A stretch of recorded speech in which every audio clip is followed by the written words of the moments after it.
How much do you feel like you're in control of what you do? Have you ever had a moment of sudden self-consciousness, wondering how you reached your current point, and then having to momentarily take stock of the chain of events? Most frighteningly of all, have you ever been unable to connect those dots? Maybe it's more appropriate that that guy edited the G-Men into the music video for Once in a Lifetime than we initially thought. I'm Juliet Necro, your favorite dorky goth girl. And I don't need to hear all this, I'm a highly trained professional.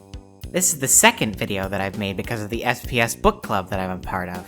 Can you guess the other one? Zerstörer is a 7-level episode for Quake 1 that was released in 1997 by a team that would go on to do a bunch of other stuff afterward. Scott Dalton, one of the contributors, went on to work on Unreal 2 and Half-Life 2, and he's credited on most of the games that Valve has released since Half-Life 2. Another, Marin Candyman Gazzari, went on to be the lead designer for Max Payne 2. I appreciate my FPS book club for giving me a sense of just how much Doom and Quake modding is still in the DNA of shooter development even now. Some of these old wads and dot packs are worth playing for historical reasons alone, aside from the banger maps contained therein. That was the reason I approached Zerstörer, but I came away from it with a lot more than that. Nächster Halt. I will take the liberty of choosing for you.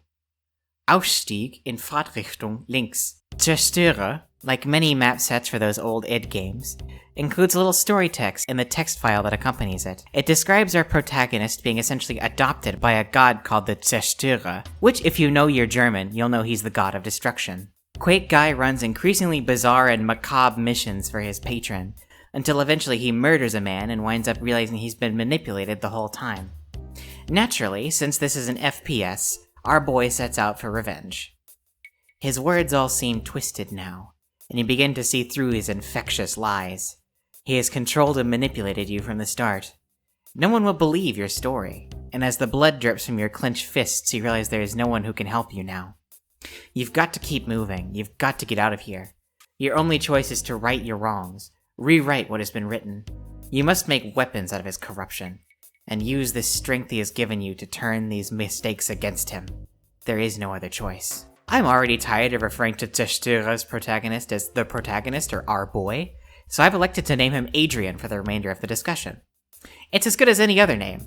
Adrian sets out on his quest for revenge against his old master.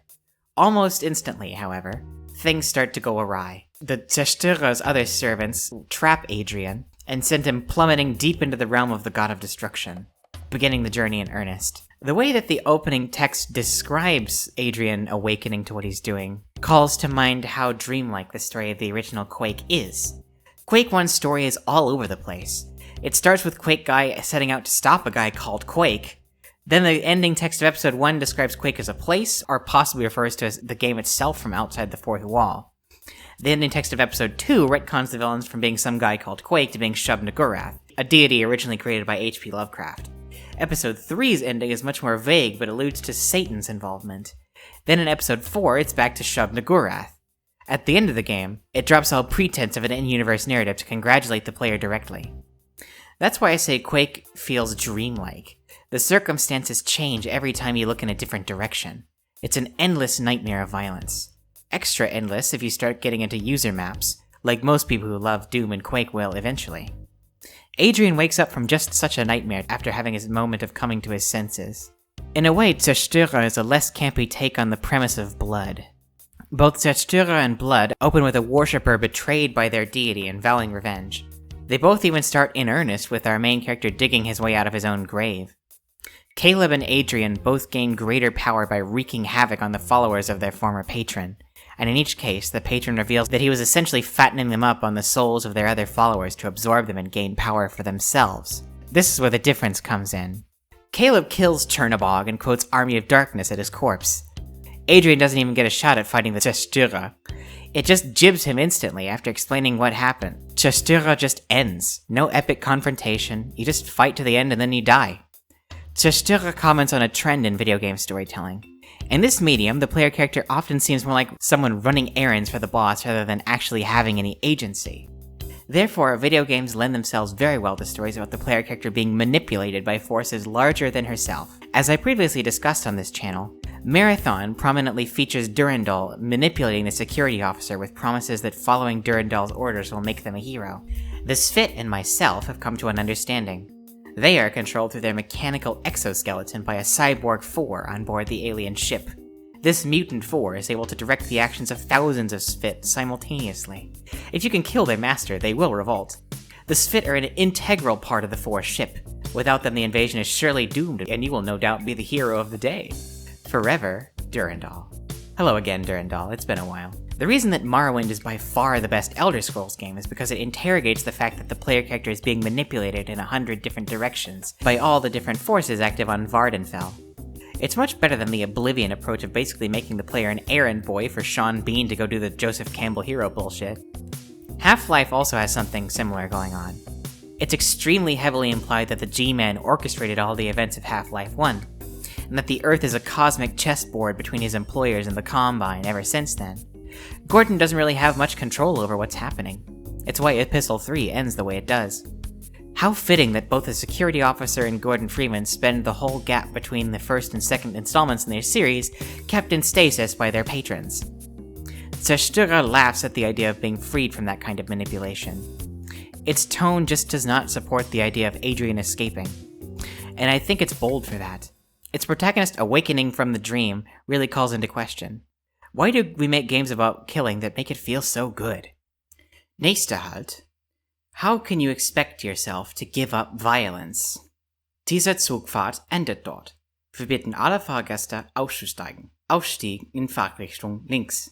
It should be obvious, but Quake exists as part of the lineage that defined first-person shooters.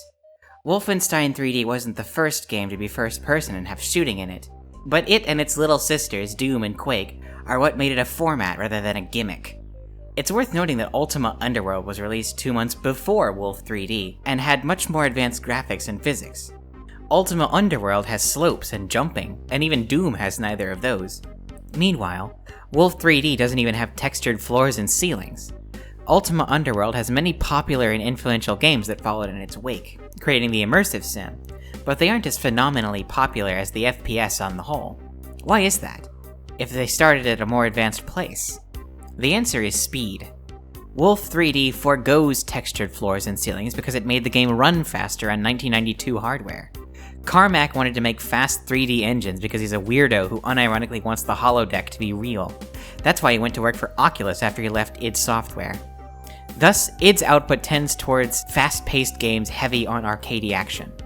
The other piece of that formula, of course, is that John Romero really liked arcade games. John Carmack and John Romero play a lot of F-Zero and Street Fighter II during Doom's development, and id's office also had a Pac-Man cabinet at that time, and you can really tell in their finished products.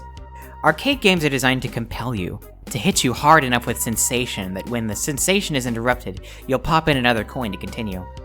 While Wolf 3D, Doom, and Quake aren't arcade games, they follow that logic to some extent. Each of these 3 games feels incredibly good to play. This is a critical part of the id brand. Except for Doom 3. Fuck Doom 3. Zerstörer's story text gently questions why we make games about killing feel so satisfying. It's easy to get caught up in the sensation of it when you don't think about what you're doing. It's not such a big deal in id's case, since you're fighting Nazis, demons, Lovecraft creatures, or robo-Nazis, but other developers have been much less scrupulous. For example, what you're looking at right now is Marine Doom. It's a wad for Doom that was made by the actual honest-to-God US Marine Corps in 1996. It was originally intended for training, but was later released to the public for free. I regret to inform you that it is, in fact, pretty fun. It's actually pretty challenging to make Doom unfun. The base game is just that good. That's what makes Marine Doom so insidious. The military recognized that first-person shooters have a hypnotic ability to them. This is that dreamlike machine zone that Zerstörer was chastising us for falling into. The military first put it to nefarious use with Marine Doom, but that's hardly the last time. There are other games that are made under the official auspices of the Pentagon, like America's Army, and distributed for free in order to promote the military to young people. As someone who grew up in America but eventually moved elsewhere, most Americans don't realize how fucking weird it is that the military is fucking everywhere in public life. It's genuinely messed up that they distribute this stuff to kids for free. It's not even just the free games made by the Pentagon either. The developers of the Call of Duty franchise have been in bed with the DoD for years. You can find plenty of stories of recruiters bringing up COD, and the military has also made a big push into the realm of esports.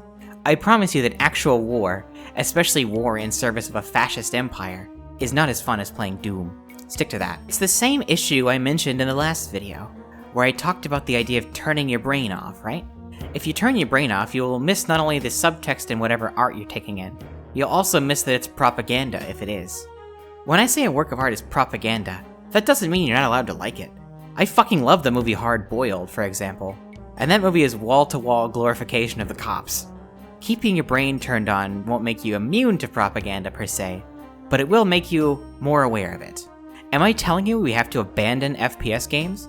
Absolutely not. What I am telling you is to never let yourself get pulled so much into the visceral experience of the game that you ignore the ideology involved. Zerstörer reminds us that we must never do things unquestioningly, lest it becomes too late to back out later. Play all the FPSs you want, but always be vigilant. And remember, video games are for women.